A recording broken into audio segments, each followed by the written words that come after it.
하나님의 은혜가 여러분들 가운데 함께 하시기를 주님의 이름으로 축원합니다. 에스겔에게 하나님께서 아주 기이한 모습, 하나님의 영광의 환상을 보여주지요. 여기 1장 28절에 보면 이렇게 기록되어 있습니다. 1장 28절을 좀 한번 읽어볼까요? 그 사방 광채의 모양은 비오는 날 구름이 있는 무지개 같으니 이는 여호와의 영광의 형상의 모양이라 내가 보고 엎드려 말씀하시는 이의 음성을 들으니라. 여기 보면 여호와의 영광의 형상의 모양이다. 여호와의 영광의 형상, 그 모양. 그러니까 하나님께서 에스겔에게 보여주신 기이한 형상이 있었죠. 네 생물이 있었고 밑에는 바퀴가 있고 그리고 위에는 천국 같은 하늘이 펼쳐져 있고 그 위에 인자 같은 이, 사람 같은 이가 있었다. 자, 이렇게 특별하게 어떤 환상을 보거나 어떤 영적 경험을 하는 이유가 뭘까요? 아마 여러분들 가운데도 그런 영적 경험을 한 분들이 계실 거예요. 꿈을 꾸든지 환상을 보든지 기도할 때 어떤 영적 체험하든지 또는 말씀을 들을 때 갑자기 하나님의 은혜가 여러분들의 심령 속에 굉장히 강하게 임팩트 있게 다가올 때가 있습니다. 왜 그런 일이 벌어질까요? 물론 몇 가지 이유가 있는데 그 중에 한 가지는 뭐냐면 하나님께서 나를 위로하시고 그 어떤 분명한 확신을 갖게 하려는 하나님의 마음이 거기에 담겨져 있는 경우가 있고요. 또 한 가지 경우는 하나님께서 특별히 그를 불러서 하나님의 목적에 맞게 쓰시려고 하는 경우가 있어요. 에스겔 같은 경우도 그런 환상을 통해서 하나님이 부르셨고요. 사도 바울 같은 경우도 대표적인 경우죠. 사도 바울 같은 경우도 다메섹으로 가다가 빛 가운데 오신 예수 그리스도를 만나고 나서 예수께서 분명하게 사명을 주십니다. 이방인에게 내 증인이 되라는 거예요. 그래서 에스겔에게도 이런 특별한 환상을 보여주셨을 때에 에스겔은 하나님의 부름을 받은 선지자로 활동하게 됩니다. 아마 저와 여러분들에게도 은혜가 우리에게 임할 때 있어요. 은혜를 주신 이유, 또 내게 직분을 주셔서 내 직분자로 세운 이유, 그런 이유들을 우리가 좀 물을 필요가 있습니다. 왜 하나님께서 내게 이 직분 주셨을까? 권사의 직분, 장로의 직분, 또 집사의 직분, 안수 집사의 직분, 또는 교회 안에서 구역장의 직분, 교사의 직분, 또 안내자의 직분, 전도자의 직분, 여러 가지 직분들을 주셨는데 직분을 주시는 데는 분명한 목적과 이유가 있는 거죠. 그래서 에스겔 같은 경우도 이런 환상을 보여주신 이유는 그 에스겔을 부르는 분이 누군지 에스겔에게 명확하게 말씀해주고 있는 겁니다. 그래서 하나님께 주시는 그 말씀을 받은 이후에 에스겔은 여러분 그 사명에서 떠날 수가 없는 겁니다. 그를 부른 하나님이 어떤 분인지 분명하게 알기 때문에. 그런데 이제 이 에스겔이 하나님의 부름을 받아서 보냄을 받는데요. 어디로 보냄 받아요? 하나님의 백성들에게 보냄을 받습니다. 그런데 하나님의 백성들은 어떤 사람들이에요? 여기 여러 가지로 묘사를 하고 있습니다. 3절에 보면 이렇게 얘기합니다. 내게 이르시되 인자야 내가 너를 이스라엘 자손에게 보내는데 그 자손이 어떤 모습이에요? 패역한 백성, 나를 배반하는 자. 패역한 백성이며 나를 배반한 자입니다. 4절에 보면요 이렇게 표현을 해요. 4절 한번 읽어볼까요? 4절 이 자손은 얼굴이 뻔뻔하고 마음이 굳은 자니라 내가 너를 그들에게 보내노니 너는 그들에게 이르기를 주 여호와의 말씀이 이러하시다 하라. 에스겔은요 하나님께 보냄을 받는데 누구한테 보내요? 패역한 백성, 또 하나님을 배신한 백성, 그 얼굴이 뻔뻔하고 마음이 굳은 자들에게 보냅니다. 여러분 그 누군가에게 이야기를 전할 때에 좋은 소식 또는 좋은 사람들에게 이야기하는 거는요 너무 행복해요.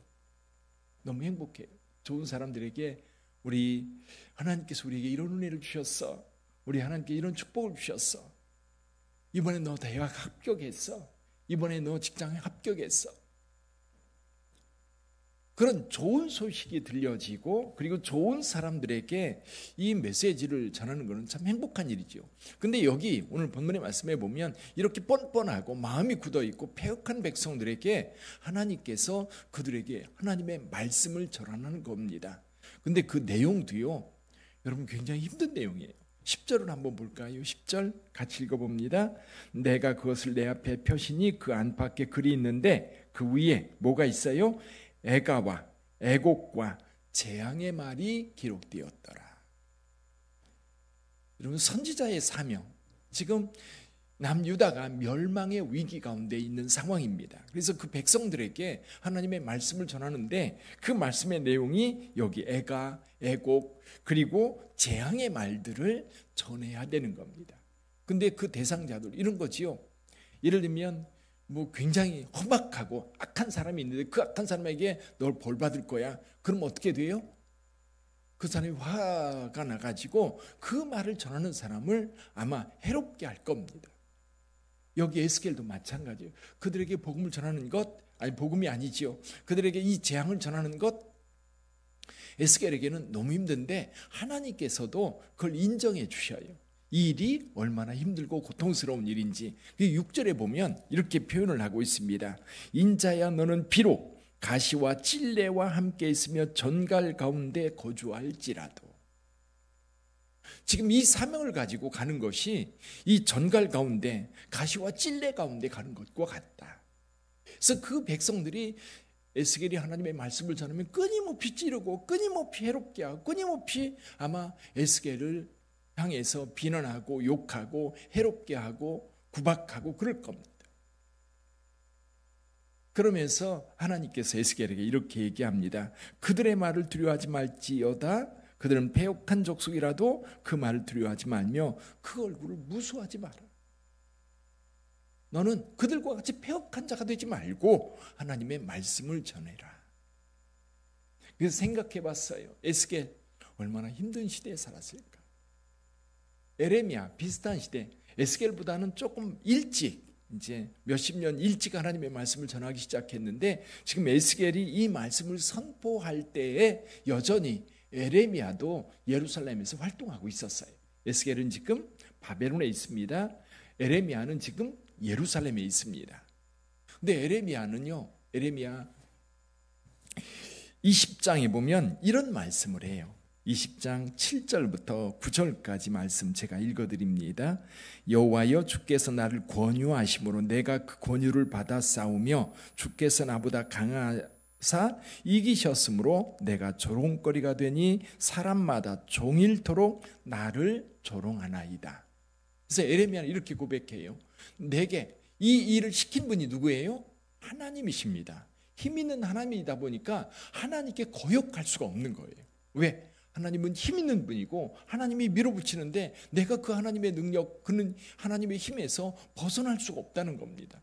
그래서 가서 하나님 말씀 전하는데 저들이 얼마나 조롱하고 얼마나 비난하고 얼마나 내 마음을 아프게 하는지 8절에 보면 이렇게 얘기해요. 내가 말할 때마다 외치며 파멸과 멸망을 선포함으로 여호와의 말씀으로 말미암아 내가 종일토록 치욕과 모욕거리가 됨이니이다. 그러면서 이렇게 말해요. 내가 다시는 여호와를 선포하지 아니하며 그의 이름으로 말하지 아니하리라 다짐을 합니다. 그러면 내가 나의 마음이 불붙는 것 같아서 골수에 사무치니 답답하여 견딜 수가 없습니다. 이게 하나님의 말씀을 사람들한테 전하면 그 사람들이 얼마나 욕을 해대고 모욕하고 조롱하고 그러는지 견딜 수가 없는 거예요. 에이, 다시는 하나님의 말씀을 전하지 않으리라. 다시는 여호와의 말씀을 선포하지 않으리라. 굳게 다짐하면 이 속에서 불이 나가지고 견딜 수가 없다는 거예요. 그래서 결국 나가서 또 하나님의 말씀을 전하는 거예요. 이게 하나님의 말씀을 받은 자들의 마음인 것 같아요. 에스겔이든 에레미야든 여러분 이 선지자들은 그 어려운 상황에서 하나님의 말씀을 선포할 수밖에 없어요. 근데 이 말씀을 묵상하다 보니까 오늘 우리는 얼마나 행복한가. 우리가 가지고 있는 건 뭐예요? 복음이에요. 복음. 기쁜 소식. 우리가 전하는 것은 구원의 소식이에요. 죄사함의 은혜의 소식이에요. 하나님께서 당신에게 복 주신다고 하는 그런 이야기예요. 얼마나 감사한지 이 말씀을 묵상하다가 우리에게는 너무너무 행복한 시대에 하나님의 말씀을 전하는 자들이구나. 물론 좋은 소식을 전해도요, 세상 사람들 기울여 듣지 않아요. 생각해 보니까 좋은 소식을 전해도 세상 사람 이렇게 반응이 그런데 에스겔과 에레미야는 얼마나 힘들었을까? 얼마나 고통스러웠을까? 그 생각해 보니까요, 저와 여러분들은 너무 행복한 거예요. 일단 그 은혜가 우리에게 주어졌어요. 그렇죠? 예수 그리스도가 우리 가운데 오셔서 우리 가운데 주신 말씀 뭡니까? 구원의 기쁨의 소식이에요. 온 세상이 기쁨으로 가득할 그런 소식이에요. 이 기쁜 소식을 온 세상 전하세요. 구원의 소식이에요. 여러분, 세상 사람 외면해도요, 우리는 답답한 거예요. 저 사람 왜 그럴까? 이 기쁜 소식을, 여러분, 예수 믿고 구원 받고 하나님의 복을 받는데, 영생을 얻게 되는데, 영원한 생명을 얻게 되는데, 죄사함의 복을 누리게 되는데, 이 험악하고 험난한 세상 속에 우리 구주 예수 그리스도만큼 우리에게 힘이 되고 위로가 되고 능력이 되는 분이 없는데, 세상 사람을 향해서 외칩니다. 수고하고 무거운 짐진 자들아 다 내게로 오라. 내가 너희를 쉽게 하리라. 그렇게 초청하고 초대하는데, 이런 거지요. 왕이 큰 잔치를 베풀었습니다. 베풀고 사람을 오라 했어요. 그 잔치에 가면 어떤 일이 벌어져요? 거기 산의 진미가 가득합니다. 공짜예요. 왕은 백성들을 초대해서 그 잔치에 초대할 때에 뭐 대가를 원하지 않아요. 그냥 즐겁게 와서 먹으면 돼요. 즐겁게 와서 즐거움을 누리면 돼요.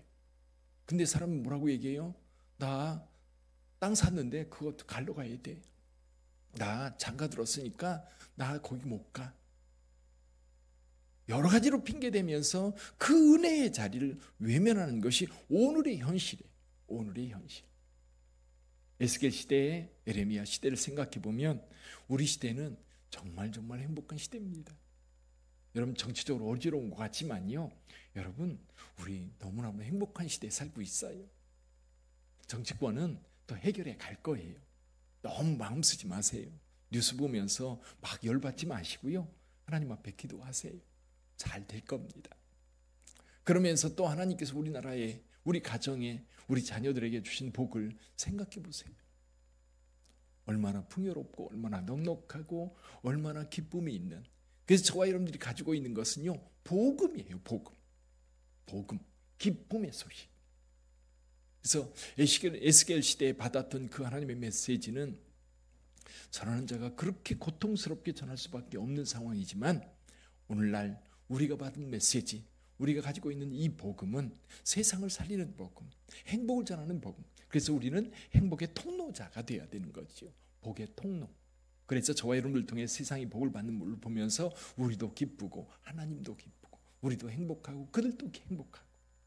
그래서 저와 여러분들이 복음을 전하는 거라든지 우리가 가지고 있는 이 기쁜 소식, 그 에스겔 시대를 생각해 보니까 이게 너무 감사한 거예요. 너무 행복한 거예요. 우리 빛된 성도들, 우리 빛된 교회는 이 복음을 가지고 있는 줄 믿습니다. 세상이 인정하든 안 하든 우리는 그 은혜를 가지고 있어요. 세상 사람이 듣든지 안 듣든지 우리는 그 기쁜 소식을 전해야 됩니다. 그러면 준비된 자들은 들어요. 여러분, 귀가 꽉 막혀있던 사람도요, 어느 순간 이게 들려요. 근데 우리가 계속 전할 때 이게 들리는 거지, 우리가 전하다가 에이 안 되겠다 그러고 우리가 입을 닫으면 저들은 들을 기회가 없는 거예요. 그래서 우리는 끊임없이 복음을 전하면서 우리 빛된 교회 사명, 이 세상을 향해서 이 기쁜 소식을, 그렇죠, 이 기쁜 소식을 늘 전할 수 있기를 주님의 이름으로 축원합니다. 기도하겠습니다.